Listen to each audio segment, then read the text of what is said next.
are you doing at this point? What's the matter with you? Unbelievable, this guy. Unfucking believable. Welcome to the leader announcements for South America, where we have some very interesting reveals for you. First, we take a stroll through the Central Andes.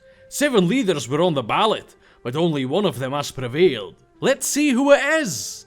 Then Nazka and their Kahuachi will be carving lines in the ground here. Their ceremonial sites are very intriguing, making bright times on the horizon no matter when, and harbouring cultural advances in the most unexpected corners.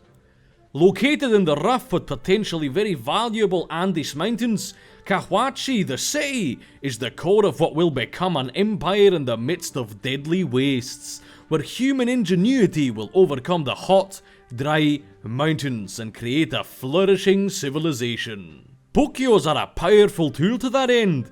As part of a vast network of subterranean aqueducts, they will provide drinking water even in the driest regions.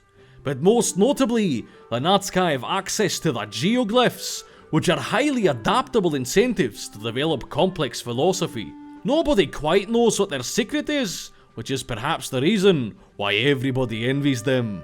The sizable Brazil-Amazon area plays host to 2 out of 5 potential leaders. The first one is Eric Williams of Trinidad and Tobago, who might have a difficult time hearing all this, but it doesn't matter, because thinking is what he's best at anyway. His West Indies Federation is really fond of its allies, and will always find something useful to get from them. They're also a big fan of music. Port of Spain is in a potentially great location. Eric just needs to get his feet wet to unlock its full potential. The island position means it's safe from early invasion, and all the fertile lands around it will be magnificent boons to his soon-to-be empire. The Calypsoan loves touring, and everybody loves to have him on tour.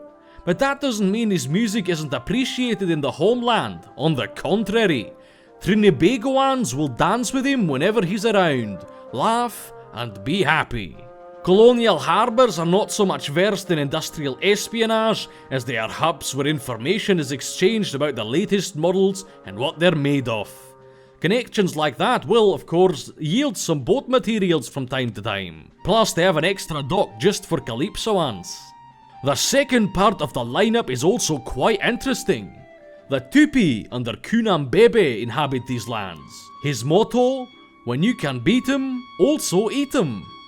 As a mighty warrior and chief of the Tamoyo Confederation, Kunambe understands the importance of small allies, and the fact that giving and receiving gifts may be the key to winning a war. Iperoig, located in the south of Brazil, is in a great position to seize the mainland and establishing the Tupi Empire much farther than just the coast. Beautiful beaches and jungles are only the start for Kunambe. His Ubabaete may not be as strong as other bowmen, but considering it can hit anything through and over any obstacle, one might consider that a good trade-off. Add to this the fact that he'll bring home the flesh of powerful warriors to strengthen the tribe, and you've got yourself a good deal. Malocas will come in very handy for grabbing those elusive treasures of the jungle, and come with the tools required to do the job. Not to mention that they'll cook some fine meals when spirits are high. Moving on to the southern cone, we find that the victor of the 5 possible leaders is Francisco Solano of Paraguay, who knows all about war. His motto is Muero con mi patria, and that apparently means that he will find very innovative and creative construction materials. Probably guns, so he can just tear down those nice buildings and hand them to his soldiers. Asuncion is very much landlocked, but it's landlocked in the most beautiful place to be landlocked in. The lush grasslands all around are fertile ground for farming, and when the time comes, the sea is not too far away. Praised be the horseman who can make do without a horse, and that's exactly what the Acavera is.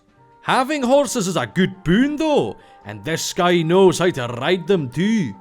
Nobody can catch him, his resolve is too strong for that. Few things are as imposing as an artillery foundry, especially if it knows how to shape materials into materials that they're not. You can almost hear the big guns being built, and the workers rejoice when they finally get something proper to work with. For South America, we've got two minor nations as well. The Kuikuro and their Anitu, who have these really nice garden cities that are just right in the jungle disturbing nothing. And Chile and their Pinoche, who has cargo and gunships, which are experts at navigating and fighting in cities.